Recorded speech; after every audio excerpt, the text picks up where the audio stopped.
Hello, welcome to Psychopath in Your Life. This is episode number 41. I'm your host, Dianne Emerson. I'm the author of the book Psychopaths and Our Lives, My Interviews, which is now available on Amazon and iBooks, but you can only get the paperback on Amazon. Anyway, thanks for all your emails and taking the time to tell me your story. And I'd like to point out that any links or contact information is the bottom of the podcast. I don't feel like driving need to every time tell you how to contact me. It's all at the bottom of the program here. Okay, so today I'd like to continue our chat about with love and psychopaths, which is actually part 9 because the episodes start with episode 33. We've talked about the emotional vacancy, how psychopaths feel, relationships, honesty, lying, etc. And so today we're going to try to kind of blend that together again. And we're going to talk about some questions that I'd had for many, many years. But some of the questions that I get, I find it hard to comprehend the pain when you get to this point of figuring out the person you love is a psychopath, matter of partner kind of relationship, a father-child or whatever.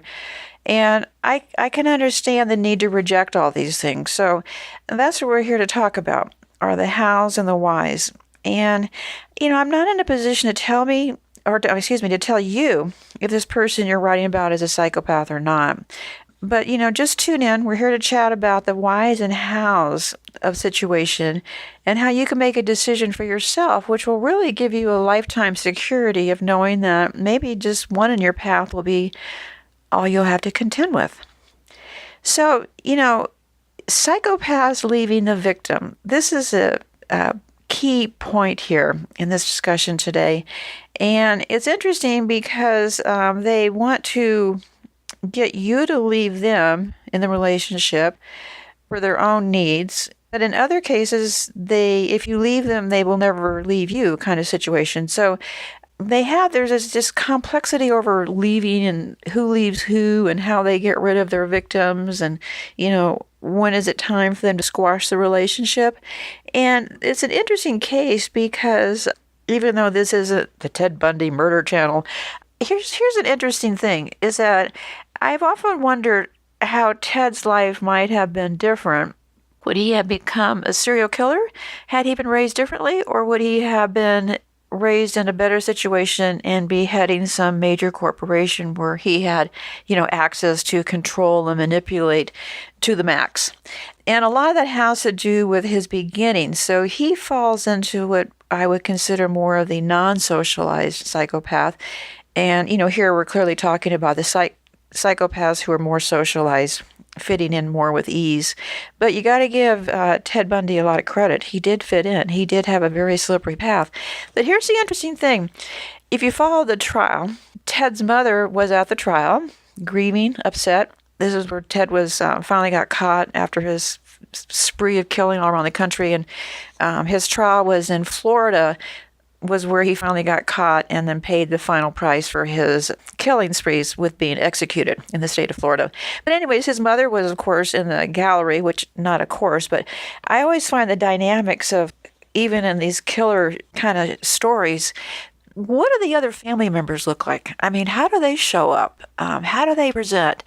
I start to do like a thing in my mind thinking, I wonder where Bundy got the gene from. Was it in his direct family?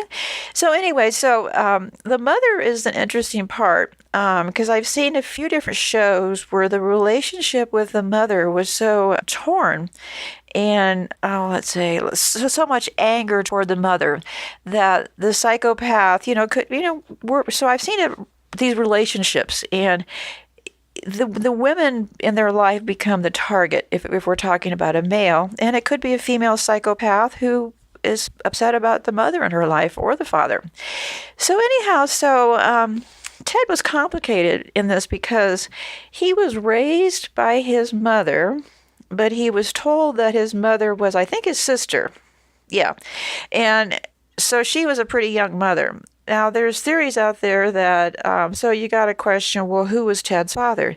As far as I can figure out, and frankly, I'm more interested in the people we're talking about, so I'm probably not going to be spending time researching how did Ted Bundy's grandfather ended up being his father, but that's part of the speculation, is that the grandfather was actually Ted's father. But Ted did have a lot of anger toward women because he didn't find out until he was older that the sister was really his mother. So he had a complicated relationship with women, which brought up this boiling anger, which then turned into serial killer land. It's interesting because there they start to separate. He had a pivoting point. He had worked when Ted Bundy was younger, he was working on political campaigns, and he was an up and rising kind of young star in that arena. Ted's first love, which I would say is, Ted's version of things. I don't believe he loved her, because psychopaths don't love, they want to control or possess. But anyway, so the first true love for Ted actually was one who dumped him. And this who dumps who has been on my mind for years, because victims over the years would all report different things along with this line, talking about, getting dumped by them, or that they dumped, who dumps who. But anyway, so I've always been interested about this plot line. And so I was doing a refresher reading on Ted Bundy's life. Anne Rule, R-U-L-E, wrote probably the first and more comprehensive book about Bundy, because she had actually worked with him. Everybody had a lot of different impressions about him, but there was just this weird thing about the grandfather. And so the first girlfriend who was brunette, hair parted in the middle, successful, she parted with Bundy because she was on this upward thing, and I guess didn't feel like he really was, because he was still kind of floundering around. This is when they were much younger. And so lo and behold, he rebounds and starts getting more sophisticated jobs and whatnot. And so he's now in the relationship with, these are kind of talks you have to take your fingers out and start counting. He's now in a relationship with the woman who wrote the book, who they're now doing the movie about, starring Zac Efron. And so Ted Bundy is in a relationship with this woman. She dumps him. He gets in a relationship with this other woman. And he circles back around to the woman who dumped him, victim A, and convinces her that love is here to be rekindled. So victim A falls back in love with Ted and sees him as prospering and growing and whatnot. And the whole time, of course, Ted is still now living with victim B, who wrote the book, who was there when he was doing all the killings. I mean, not in the same room, but anyway.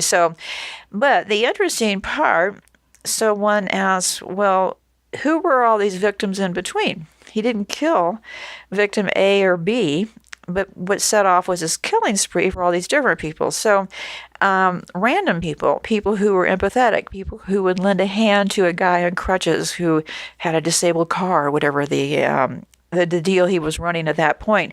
So it gets really complex when you start to look into the families and their relationships. And so the interesting part that I found in all this is that the women that Ted targeted, and these things are always, as I've been talking about for all these episodes, these things are calculated out. Maybe not always in well, it depends. It could be more sporadic at times. But anyways, certain aspects of these psychopaths they're plotting out these personality things that they're going to be doing.